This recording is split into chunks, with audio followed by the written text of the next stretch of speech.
যোৰহাট লোকসভা সমষ্টি দখলৰ বাবে বিৰোধী ঐক্যমঞ্চই জোৰদাৰ প্ৰচাৰ চলাই থকাৰ সময়তেই শিৱসাগৰত বিধায়ক অখিল গগৈৰ সংবাদমেল। এই সংবাদমেলতেই কা আন্দোলন সন্দৰ্ভত মুখ্যমন্ত্ৰীয়ে আগবঢ়োৱা ভাষ্যক প্ৰত্যাহ্বান বিধায়ক অখিল গগৈৰ। সাহস আছে যদি মোক গ্ৰেপ্তাৰ কৰক, মুখ্যমন্ত্ৰীক উদ্দেশ্যি এই প্ৰত্যাহ্বান অখিল গগৈৰ। কা আন্দোলনৰ ওপৰত মোৰ 16টা গোচৰ আছিলে। হাইকোৰ্টে গোটেই গোচৰবিলাক একলগ কৰিবৰ কাৰণে নিৰ্দেশ দিছে বহুতকেইটা গোচৰ। এজন মুখ্যমন্ত্ৰীৰ মিনিমাম এইটো জ্ঞান আছেনে নাই যে একেটা বুখৰ ওপৰত দ্বিতীয় এটা কেছ হ'ব নোৱাৰে।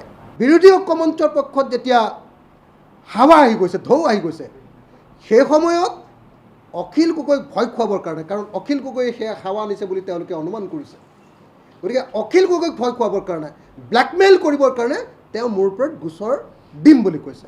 মই প্ৰত্যাহ্বান জনাইছোঁ অসমৰ মুখ্যমন্ত্ৰীক যে মোৰ ওপৰত যিমান গোচৰ দিবলৈ আছে, যিমান গোচৰ মোৰ ওপৰত দিবলৈ আছে মুখ্যমন্ত্ৰী ডাঙৰীয়া, সিমান গোচৰ মোৰ ওপৰত দি দিয়ক আপুনি। একেখন সংবাদমেলতেই মুখ্যমন্ত্ৰীৰ দুৰ্নীতি উদঙাই দিয়াৰ হুংকাৰ বিধায়ক অখিল গগৈৰ। আপুনি মুখ্যমন্ত্ৰী হিচাপে ভাবুকি দিব আৰু আমি এজন নাগৰিক হিচাপে আপোনাৰ সকলো কথাত ভয় খাই পিছুকুই দিম। কি বুলি ভাবিছে মুখ্যমন্ত্ৰী ডাঙৰীয়া?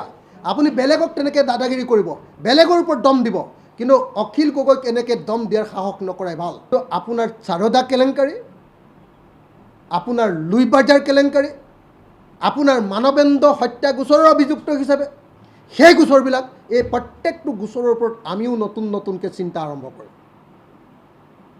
আপুনি কি বুলি ভাবিছে নিজকে?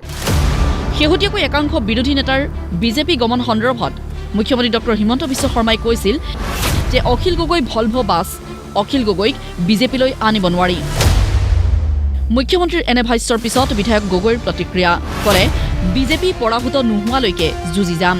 অসমৰ মুখ্যমন্ত্ৰীয়ে মোক ভলভ' বাছ বুলি কৈছে যে অখিল গগৈ বৰ ডাঙৰ ভলভ' বাছ, ইমান ডাঙৰ বাছক মানে বিজেপিলৈ আনিব নোৱাৰি, সকলোকে কিনিম, এনেকুৱা ধৰণৰ যি ধৰণৰ মন্তব্য দি থাকে যে সকলো মানুহ আহিব, সেই সময়ত যে অখিল গগৈক নিব নোৱাৰে সেই কথাটো স্বীকাৰ কৰি দিছে।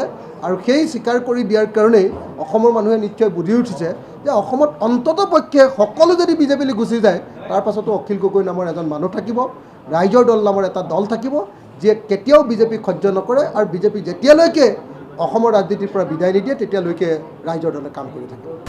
ইফালে বিধানসভা নিৰ্বাচনত অখিল গগৈ জয়ী হোৱাৰ বাবে শিৱসাগৰবাসী অনুতপ্ত বুলি মুখ্যমন্ত্ৰীয়ে যি বক্তব্য আগবঢ়াইছিল, সেই বক্তব্যক প্ৰত্যাহ্বান জনাই ২.৫ বছৰীয়া কাম কাজৰ খতিয়ান দাঙি ধৰিলে বিধায়ক অখিল গগৈয়ে। প্ৰথম কামটো হ'ল ৰংঘৰ প্ৰকল্প।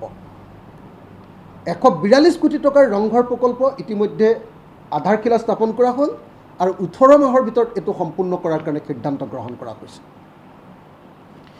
ৰংঘৰ প্ৰকল্প আধাৰশিলা স্থাপন কৰাৰ দিনাই মই ৰাজহুৱাকৈ অসমৰ মুখ্যমন্ত্ৰীক তলাতল ঘৰ প্ৰকল্প লাগিব বুলি অনুৰোধ কৰিছিলোঁ, আৰু তলাতল ঘৰ প্ৰকল্প দিবৰ কাৰণে মই 4বাৰ অসমৰ মুখ্যমন্ত্ৰীক সাক্ষাৎকাৰী স্মাৰকপত্ৰ দিছিলোঁ। আৰু মোৰ দাবীৰ ভিত্তিত বা মোৰ অনুৰোধৰ ভিত্তিত অসমৰ মুখ্যমন্ত্ৰীয়ে ইতিমধ্যে ঘোষণা কৰিছে যে তলাতল ঘৰ প্ৰকল্প ৰংঘৰ প্ৰকল্পৰ দৰে তলাতল ঘৰ প্ৰকল্প স্থাপন কৰা হ'ব। ৰংঘৰৰ পৰা তলাতল ঘৰলৈ গ্ৰীণ কৰিডৰ নিৰ্মাণ কৰা হ'ব। ইতিমধ্যে আমাৰ শিৱসাগৰত থকা যিটো টাই মিউজিয়াম, টাই সংগ্ৰহালয়, সেই টাই সংগ্ৰহালয়টো পুনৰ নিৰ্মাণ কৰিবৰ কাৰণে, অত্যাধুনিক ৰূপত পুনৰ নিৰ্মাণ কৰিবৰ কাৰণে 11 কোটি টকা ইতিমধ্যে চেংচন দিয়া হৈছে, আৰু কাম চলি আছে। আপোনালোকে দেখিছে ইতিমধ্যে খুঁটা চুটা উঠি মোটামুটি এটা পৰ্যায়লৈ গুচি গৈছে। 5 নম্বৰ, শিৱসাগৰ পুখুৰীৰ পাৰৰ সৌন্দৰ্যবৰ্ধন আৰু কাষৰ পথ নিৰ্মাণৰ কাৰণে মুঠতে 10 কোটি 13 লাখ টকাৰ ইতিমধ্যে নিবিদা দিয়া হৈ গ'ল, আৰু ইতিমধ্যে এজন ঠিকাদাৰক কামৰ আবণ্টন আমি দি দিলোঁ। এই সংবাদমেলতেই যোৰহাটবাসীক কংগ্ৰেছ প্ৰাৰ্থী গৌৰৱ গগৈক ভোট দিয়াৰ আহ্বান জনালে বিধায়ক অখিল গগৈয়ে। ব্যুৰ' ৰিপৰ্ট, প্ৰতিদিন টাইম।